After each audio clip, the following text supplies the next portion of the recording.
going to give two important footwork drills for the Naihanchi series of kata. Whether you're doing the foundational version or the technical application version, these are very important things that need to occur with your feet. First is the crossover step. Taika was very adamant that he didn't want any of the swivel. From the very beginning of the kata, if you just do this motion and then open, you're not controlling your chest. So he wanted, beginning motion, if you concentrate on this knee going forward, when that opens, the chest doesn't do this. So if I bend my knees but concentrate on my foot, you see my chest turns. If I bend my knees to open but I concentrate on that left knee going forward, see what happens with my chest? Yeah, virtually nothing. So I'm learning to control the top part of my body by using my legs. Actually, Ka-Han-Shin, Jo-Han-Shin was upper body controls lower body, lower controls upper.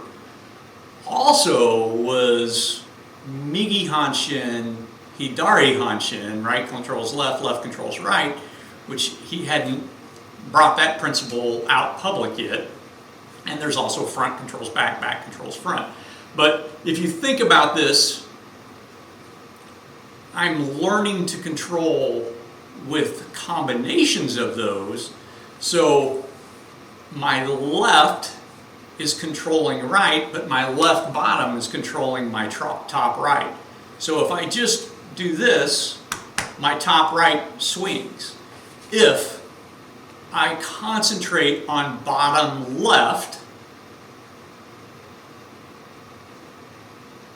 push, push, push with the knee, I controlled my top right by using my bottom left.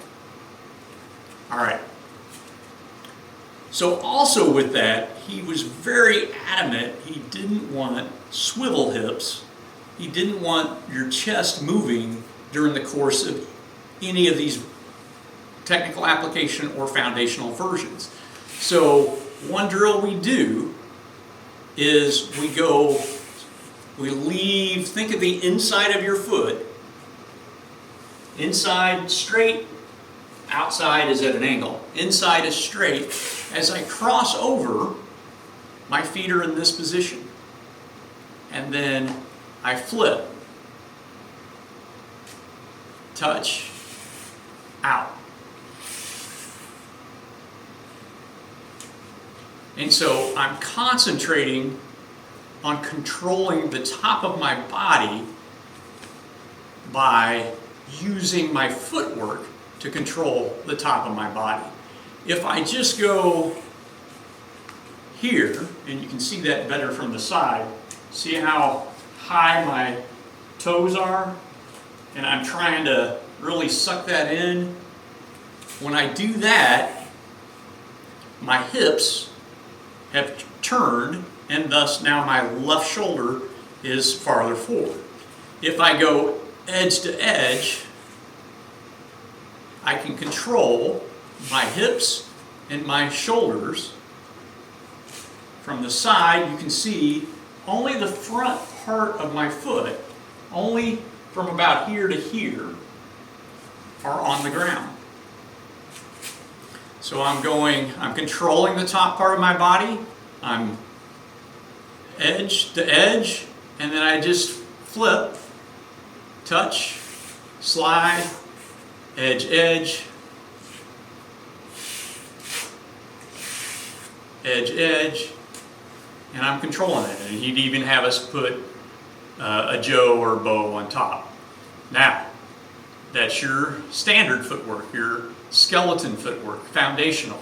You can also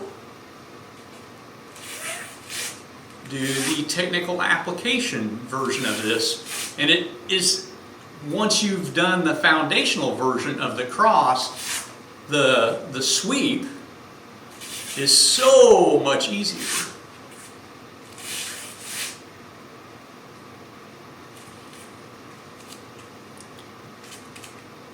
Another drill that we did was edge, edge, flip, edge, edge, flip.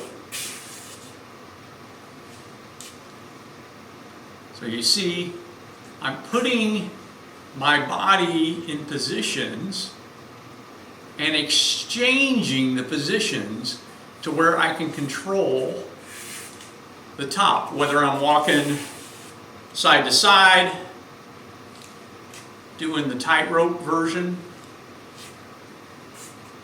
or doing the sweep version. I'm able to control the top part of my body. That is very important later on as you learn to turn at angles and aim your punches. So there's my punch hitting the brachial plexus. If my target is here and I throw my punch, I'm learning, instead of crossing my body to hit something over here, I've learned to control my body by doing these drills in Naihanchi. There's some different drills that we do in Seison later on that are all footwork related that help you learn timing, because one leg is forward, the other leg is back. If I move the back leg by itself, my chest moves. If I move the front leg by itself, the chest moves. If I move them exactly with one behind and one in front, if I move them exactly the same degrees, I still get a little bit of chest movement. So I've got to learn what degree to move this one and this one to get that chest. But that's dipping into the Tamari Seison footwork. Primarily, I wanted to cover those few Naihanchi drills. So we've all seen the Naihanchi kick, and we've all seen, doesn't matter if you, what style you study in, if it's Naihanchi, if it's Teki, if it's one of the Korean versions that came down into Taekwondo, it doesn't matter what you do. As an instructor, as a student, you have seen or probably done, myself included, this, where the head comes up. If you practice that way continually, what you are practicing is to move into your punch, into your opponent's punch.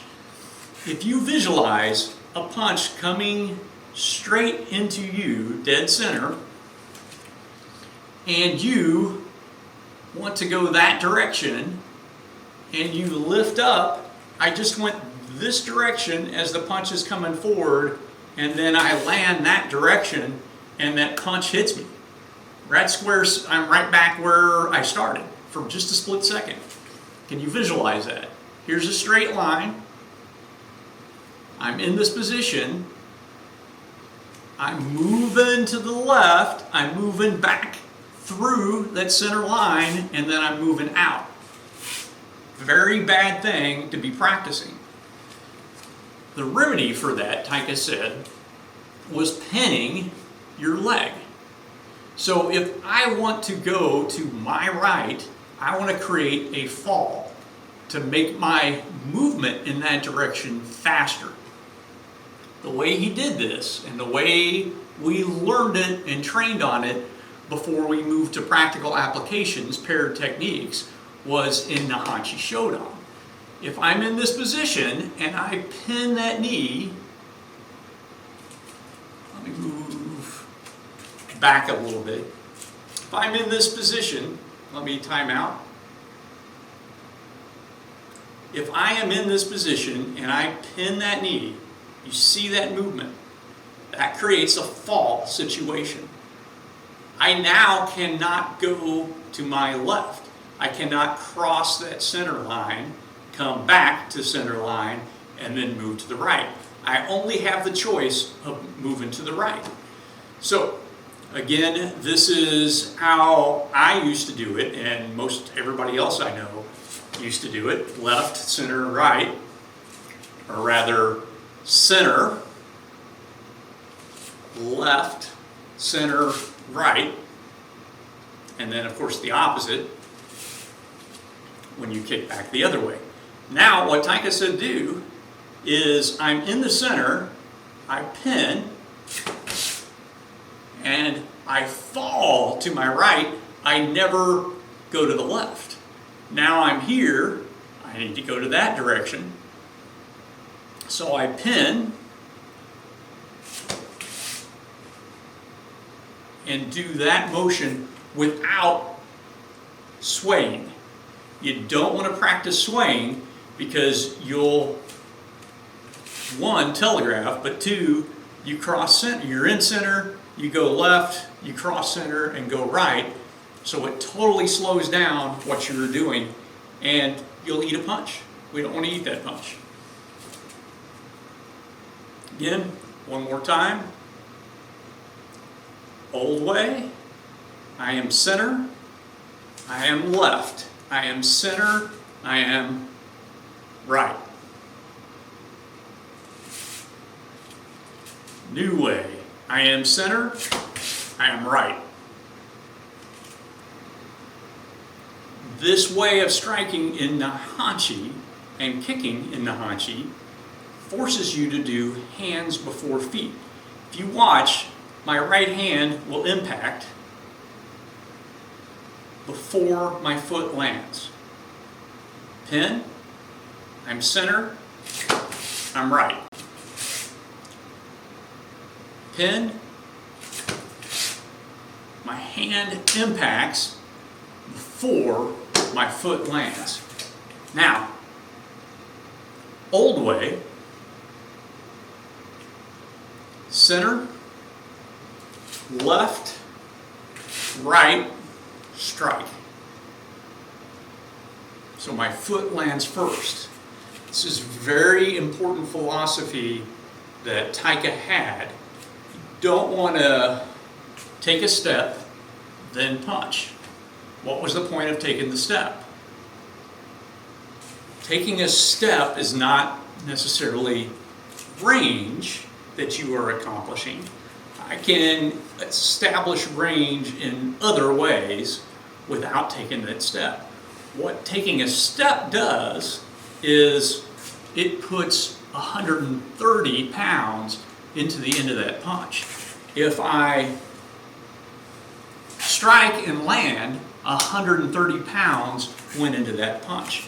If I step and punch, however much my arm weighs is what went into that punch.